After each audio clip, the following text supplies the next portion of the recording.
Thank you guys for tuning in to our Jacket Nation Sports pregame show for Week 6. I'm Alex Boyer, the owner of Jacket Nation Sports, and hope that you guys have all had a great week. It's Football Friday, so hopefully you guys are about to get in your cars and head down I-44 as the Lebanon Yellow Jackets, the number 5 ranked team in Class 5, gets ready to take on the Glendale Falcons for a second straight road game. I'm happy to be joined by my color commentator, Michael Flanders. Mike, a busy week for you? Yeah, it's been good, but you know, I've hit some volleyball, I hit some junior high football, hit some, lower level football, but I'm ready for Friday night. It's always special, and I can't believe it's already Week 6. It really just feels like yesterday we were gearing up for that Week 1 matchup against Parkview, and sure enough, here we are, Week 6 against Glendale. Yeah, it's my Ellie, my daughter's an 8th grader, and she's like, "Dad, I got 2 weeks of volleyball left," and you know what? We're sneaking up on other Lebanon sports. We're sneaking up on softball districts, soccer districts, and tennis districts were today. They were today. How'd they do? I haven't heard yet, but we'll hear by the end of the night. Yeah, a great week for them. But before we get started, I want to take time to thank our pregame show sponsors: Heritage Bank of the Ozarks, Jonesy's Travel Center, Missouri Cooperage, Shadle's Colonial Chapel, Results Advertising, and Mercy Hospital Lebanon. You guys will see a slideshow of some of our other sponsors throughout the show. A big thanks to everyone who has subscribed to our channel or liked our videos over the past few weeks. Almost 600 subscribers, so make sure that if you haven't already, click that subscribe button and like this video. It goes a long way for us. Later in the show, we'll be joined by Lebanon assistant coach Zach Miller and our Week 5 Missouri Cooperage Player of the Week, Gunnar Williams, but like Mike said, let's do a little quick recap of other fall sports at LHS. Girls tennis. Sorry, cutting out there. It would be tough to start with any other sport besides tennis, Mike, after the week that they had. They've finished second at the Ozark Conference tournament earlier in the week. Fell 5-4 in that Ozark Conference title match to Bolivar, but Coach Kroll told me that was their highest finish of all time in program history at the conference tournament, so a successful year. And like we said earlier, they're playing in the Class 3 District 5 tournament today, but no results have been posted on that yet. Looking forward to hearing how they did. And volleyball, a slower week for volleyball this week. They played Eldon on Monday, defeated them in 4 sets, and we were able to stream that on our Jacket Nation Sports YouTube page. If you guys want to go back and watch that, we did our first ever freshman, JV, and varsity game. So it was fun to be able to kind of show off the sub-varsity programs. But Lebanon also traveled to Parkview on Tuesday night, picked up a OC win against the Vikings in 3 sets, and then they'll gear up for a road game against Waynesville on Tuesday next week, and then host Rolla on Thursday night. On Saturday next week, Mike, Lebanon will host their annual Pink Fest tournament, so make sure you get out and support this team. Of course, a great cause. Donations will be made towards breast cancer awareness, October being Breast Cancer Awareness Month. So next Saturday, make sure you get out and go watch some volleyball. On the softball diamond, a big shout-out to the Lady Jackets softball team, a 5-1 win over the West Plains Zizzers last night at the Lebanon High School softball complex. Cameron Compton, 3 hits, while Cameron Luthi pitched all 7 innings, allowing just 4 hits, striking out 6 batters. And Lebanon scheduled to travel to St. James today, so looking forward to seeing that result as well. Boys soccer, 0-2 this week for the Lebanon Yellow Jackets. 3-1 loss to Greenwood on Monday night, and then lost 5-0 against New Covenant last Friday. They'll be back on the road against Marshfield on Monday. For girls golf, the Lebanon High School girls golf team will compete at the OC tournament next Monday at the Oak Meadows Golf Club in Rolla. Performed well in their home match on senior night against Marshfield on Monday. And speaking of golf, big tournament coming up for you next week, Mike. Yeah, we're looking forward to our second biggest fundraiser of the year is our battle for the belts. We've got some championship belts, and we do have some slots open for that. Still some teams and sponsors to get in, but that'll be next Friday at 10 o'clock. Be a fun day, golfing all day, and then straight to the Zizzers. Yeah, homecoming week too, so be an exciting week in Lebanon next week as Yellow Jacket fans always support the homecoming festivities. But switching over to boys swim, the varsity boys swim team finished 7th out of 12 teams at the Monet Invitational earlier this week. Sophomore Eli Havens led the way with a 4th place finish in the 200 free and 5th place finish in the 100 butterfly. Benjamin Nelson earned 4th in the 500 free and 8th in the 50 free. Freshman Jackson finished 8th in the 200 individual medley, and Coach Krev obviously proud of his team, and they will swim next at Webb City on October 7th. And I saw some updates from the cross-country team. They raced at Haha Tonka today, but didn't write those down in time, but best of luck, or congratulations to Coach Smith, I guess I should say, and the Lebanon High School runners. So that was our weekly recap of Lebanon High School sports.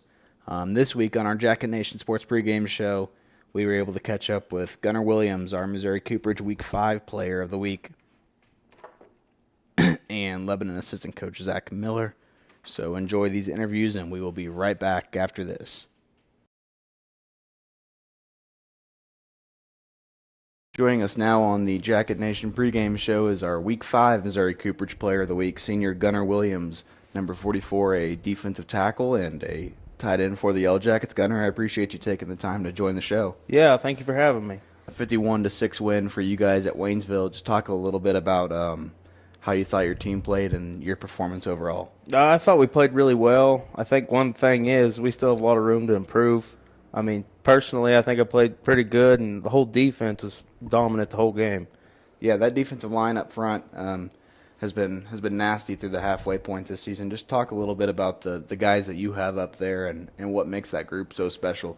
I mean, Nick and Mason, they're both just stellar athletes. I mean, both of them just getting after the quarterback and stopping the run game. I mean, I don't think you can find two better edges in Missouri.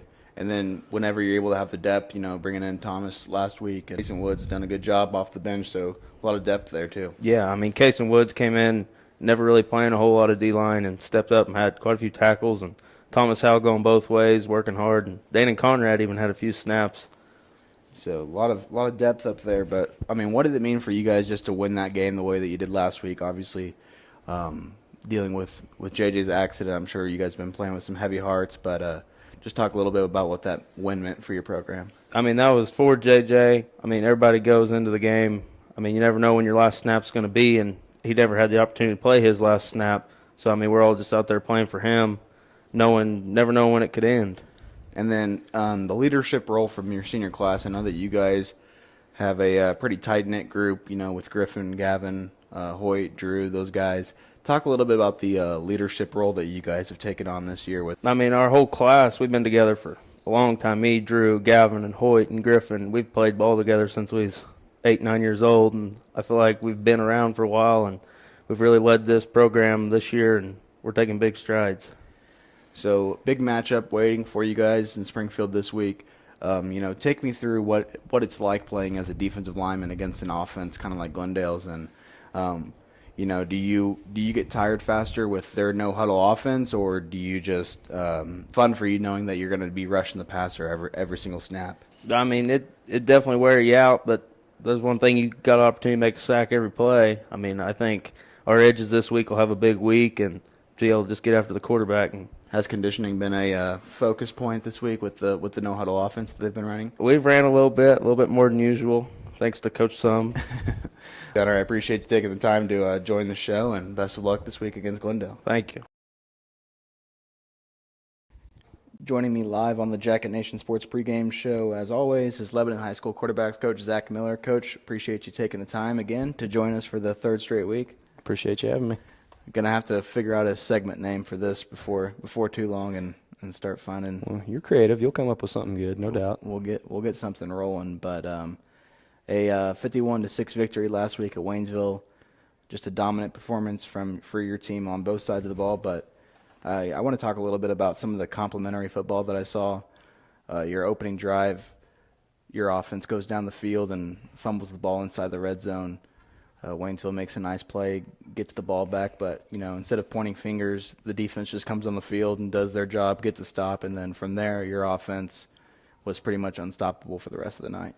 Yeah, as far as the fumble goes, we were rolling pretty good.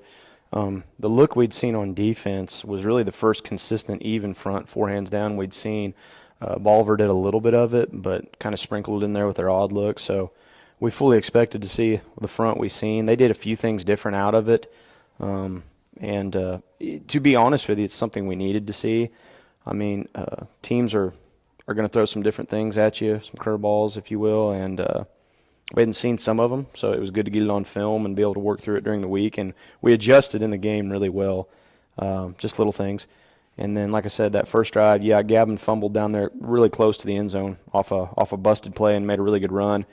And which he does, he can improvise a lot, obviously, which is a great weapon to have when things don't go right. But so far they have been quite a bit, and no one really feels worse about that than he does, obviously. But as you said, pointed to, our defense is playing really well right now. So, they get the ball from like the 5, which isn't necessarily real good for them either. And our defense went out there and did what they've been doing, fly it around and made plays. Unfortunately, you guys have been dealing with a little bit of the injury bug the last few weeks. What are some of the injury updates that you guys have going into tonight? We've had some guys out for a while now, and the status on some of them is still kind of up in the air.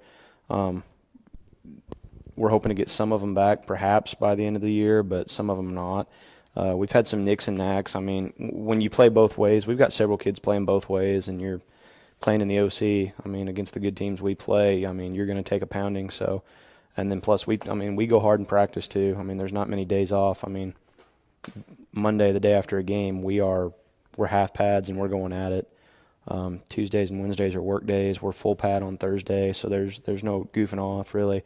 So we've got a few nicks and knacks, but nothing I don't expect. I expect everybody you've seen in the recent weeks, I think you'll see out there tonight. I know Nick Allen's been dealing with a little bit of an injury this week. What kind of updates do you have on him? He looked fine yesterday. I think it was just a lot of we're getting to the time of year where maybe fatigue more than anything. Now you're in the press box during the games, correct? Up in the box Yep. with Austin Knight? Yep. So, what are some of the advantages and disadvantages that you see of being up in the box and then not being able to be field level? You see the bigger picture up there because you're seeing the whole field.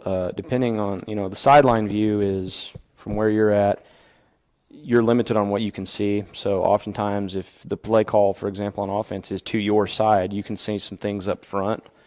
Offensively on the O-line, you can see some things with their outside, inside backers. But it's hard to see the bigger picture, and a lot of times, if something, a negative play is made or something like that, or something doesn't go according to plan, a lot of times you're the instant feedback, because if something happened on the backside to lead to a non-successful play, a lot of times it's hard to see on the field. Now, they have iPads, certainly, so they can take those iPads and generate that information, but a lot of times that's between series. So they may have to wait 2, 3, 4, 5, 6 snaps of the football before they can break down what's going on. So we have a pad up top too, not only so can we see it visually as it happens, like live, but we can hit the pad pretty quick too. So, having somebody up top, Coach Knight does a great job on the defensive side too, and relaying that information to Coach Hicks and Coach Allen. So, knowing what you're looking for, and again, that kind of goes back to our continuity and our system and how long our coaching staff's been together. You kind of know what to look for that's going to help out the guys on the field. And then how's the week of preparation been for Glendale? Lots of conditioning, I assume, getting ready for that no-huddle offense? Yeah, just a lot of reps, trying to build depth. A lot of, you got different kids moving around in different spots for the way we go about facing these teams defensively. You got some new kids maybe stepping up in some different spots, maybe some guys that have been playing somewhere else, moving to a different spot this week, and really that just helps their skill set for what they do well will help us defensively. So a lot of conditioning though, because they're going to try to get a lot of snaps. So yep. Offensively, what are you guys expecting to do tonight? Hopefully just keep doing like we've been doing, take what they give us. If we can bust a few big plays, that's great, but if not, we'll just stay ahead of the sticks. Defensively, with their coaching staff being intact for week 1 and 2, you've got 2 weeks of film to look at there.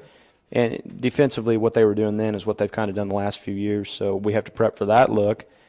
Then the new coaching staff comes in and kind of switches things up. So now we're prepping for that look. But the good thing about what Coach Summers does every week on our schedules, he pretty well gives us every front, and we see a little bit of everything. So we feel like we're pretty well prepared for what we see as far as the front and what the backers may be doing and things like that. But honestly, whatever they throw at us, we'll adapt to. All right, Coach. Well, thanks for the time, and good luck tonight against Glendale. Awesome. Thanks.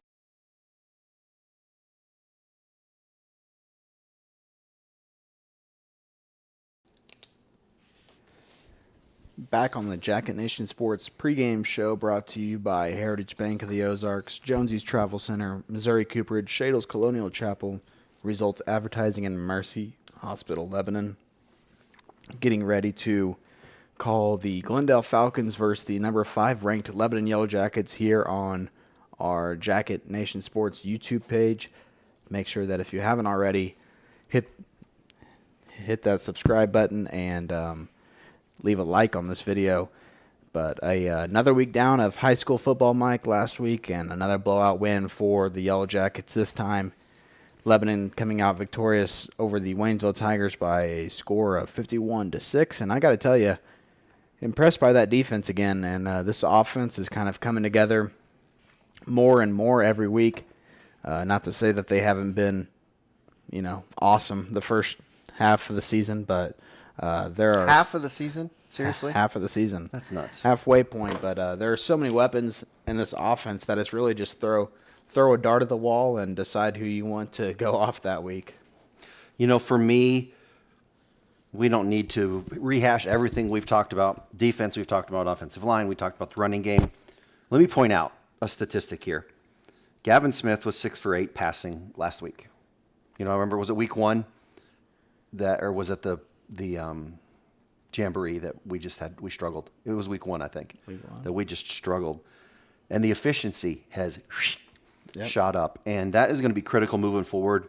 I wouldn't be surprised tonight and we're not ready to quite talk about tonight yet, but to see a little bit more passing contributing to the game. But I got to talk about Gavin, 6 for 8, 81 yards. We know the running game's there, but some efficiency there. I don't know what the QBR is on 6 for 8, but that's a pretty good day.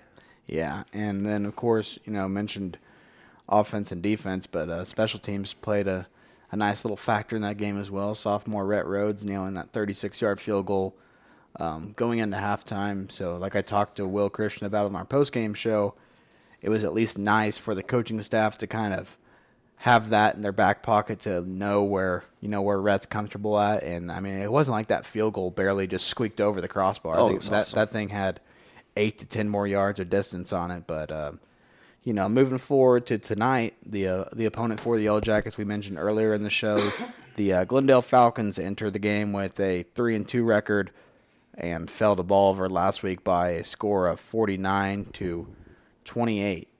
But Mike, despite the 3-2 record, we know how deadly of a team the Falcons can be if their offense is clicking on all cylinders that night. And obviously tonight, and we'll probably talk more about it, potentially Kaylin Mabins, who was slated to be their starting quarterback, will be not just dressed but on the field game time. We don't know yet, but anytime you're without your quarterback, he comes. One of two things is going to happen. There's some rust that needs to be knocked off, or adrenaline takes over and his efficiency steps up and he has the game of his life. So I'm looking forward to this game.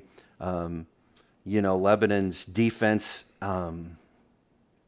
has had great year, but this is a different challenge. I think this is the first truly passing game that we've seen, and not just truly passing game, but their rapid pace is snapping the ball. I think we timed it out. It was about every 18 seconds there was a play. It was definitely the weeks where I was glad to not have to be on the stats duty for the newspaper. You and Austin handled the Campton-Glendale game every game, but those games were the important ones and the games that you guys stressed about the most. The no-huddle offense, and obviously a coaching change for the Falcons, but still before the start of the season with Mike Mock resigning as the Falcons head coach when Joel Heeman taking over again in Glendale, but still running that same quick offense, the high potent passing attack that the Falcons will have, and it'll be interesting to see how Lebanon, kind of lines up with that. Similar, I assume we'll see a similar look to how they play the Camden Lakers usually in those games. But Yeah, probably a little bit more linebackers lined up, on the line, and almost more passing or basketball defenses where maybe a 2-3 or a 3-2 with a bunch of guys in the back, as linebackers and a lot of safeties and cornerbacks coming in. It's just weird. The whole situation with Glendale, with the coaching change, with the quarterback change, and I even think officially their coach, Joel Heeman, I think that's how you pronounce his name. He's officially tabbed as an interim coach. Yeah, and so it's a flex year for them to see what happens moving forward, if he gets a shot at it, if their success happens, and if he's even got a shot at next year being their coach. Well, if you follow Southwest Missouri football at all, Ozark Conference football in particular, this is Joel Heeman's second stint with Glendale. He's got a son who's a freshman starting wide receiver for the Falcons, came back and wanted to work with the offense, and then ended up becoming the interim head coach after Mike Mock resigned. And but Joel Heeman was there, and he was more of a running coach whenever they were there. They were more running oriented, so kind of interesting to see if they've implemented any sort of run game at all. Maybe we'll try to see some trick plays or anything up their sleeves tonight. For us, just watching and remembering in the past where we struggled defensive-wise is they do tend to do some quarterback, not even sneaks, it's almost quarterback draws, Yeah. And where second, third down, he would get 7 or 8 yards, and man, it'll be interesting to see what we dial in today to maybe have a spy there to control that and who that is. And this is not just a copy and paste Friday night game. Yeah, it's a unique one every year. A unique one every year, and the Yellow Jackets, not the only time that they'll see this type of offense this season, as Camden and the Lakers run a similar type offense. But, moving over to other games in the Ozark Conference from last week, you had Lebanon defeating Waynesville 51-6, like we've talked about. Kickapoo, a 42-8 blowout fashion victory over the Parkview Vikings. And Mike, the surprise of last week in Camden County at the Jaws of Death, Camden shut out West Plains at home 45-0. So a nice win for Par Pitts and the Lakers. And, they're a team that's kind of, as the season has gone on, Cade Durnan has started to make more and more plays for the Lakers. Yeah, and it definitely sets up a unique matchup 2 weeks from tonight. Yeah. At Lebanon against Camdenton.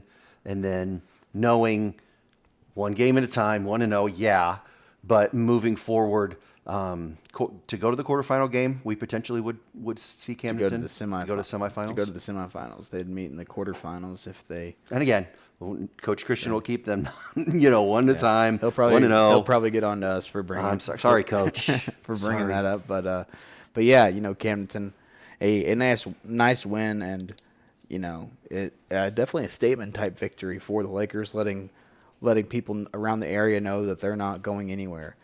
And Rolla picking up their first win of the season in the Derek Heflin era over Hillcrest 41-14, and mentioned earlier that Glendale lost to Bolivar 49-28.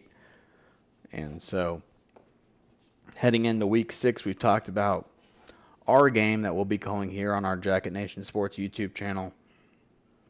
But let's look at some of the other top Ozark Conference games happening around the area tonight. And, we just talked about that Lakers team, Mike. They'll travel to Polk County tonight, take on the Bolivar Liberators. And, Cade Durnan putting up some of the best numbers in the area and flying under the radar. And it seems to be a different weapon with him every single week.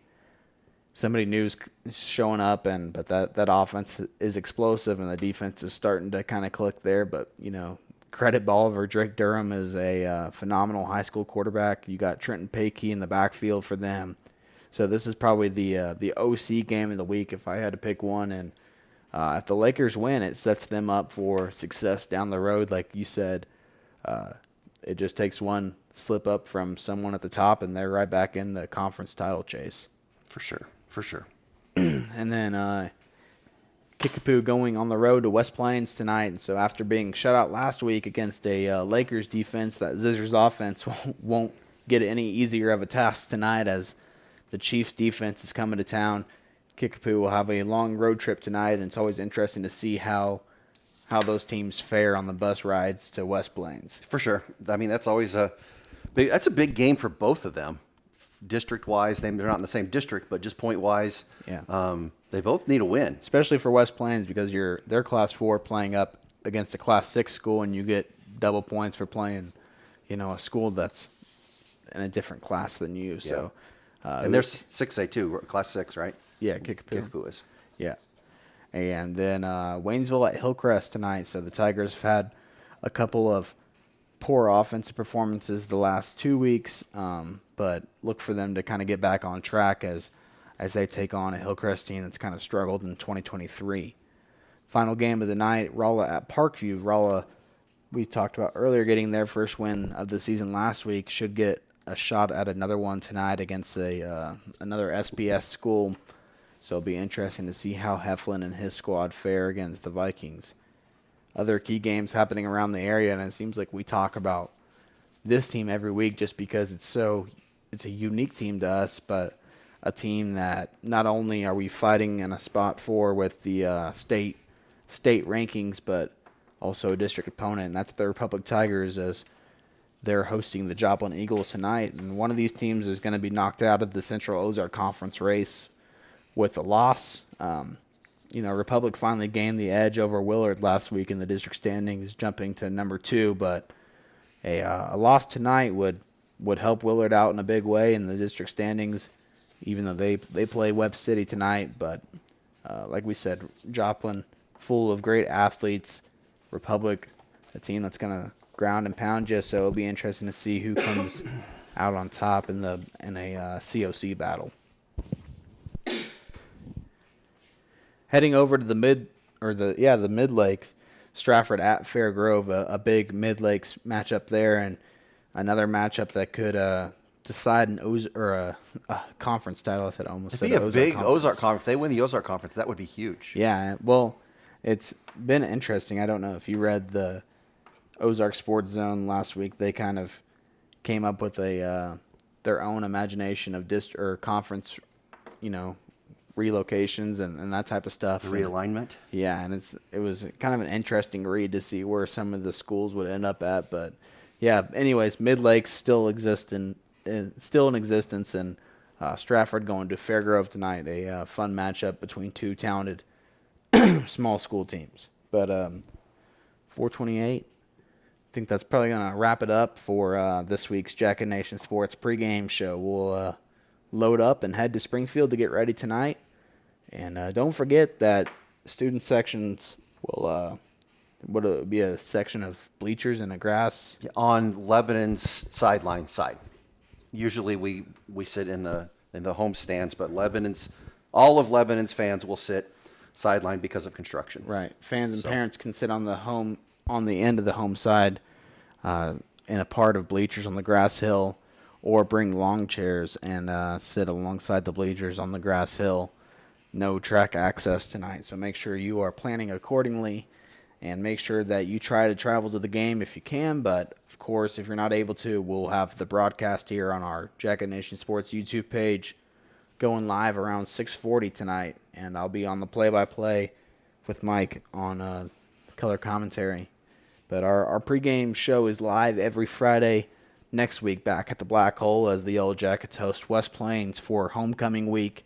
So looking forward to getting that game called for you guys. I want to take time to thank Heritage Bank of the Ozarks, Jonesy's Travel Center, Missouri Cooperage, Shadle's Colonial Chapel, Results Advertising, and Mercy Hospital Lebanon for sponsoring our Jacket Nation Sports pregame show.